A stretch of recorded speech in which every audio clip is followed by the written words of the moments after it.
Color, natural taping.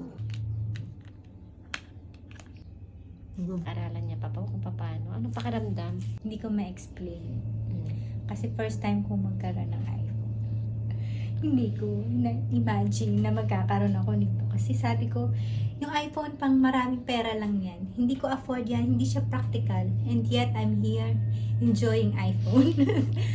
Kinain ko yung mga sinabi ko. Yung palang mga ganyan na nagsasabi na, ano lang yan, hindi yan practical, ganyan-ganyan. Kasi wala lang akong pambili nun. Pero ngayon, wala rin naman akong pambili. Pero dahil lang sa regalo ni Ninong, nagkaroon ako nito. Sana all may ninong. Diba? So, Anong model yan? This is iPhone 15 Pro Max. Wow. 1 TB. This is the latest. And baka ito na yung last. First and last. Kasi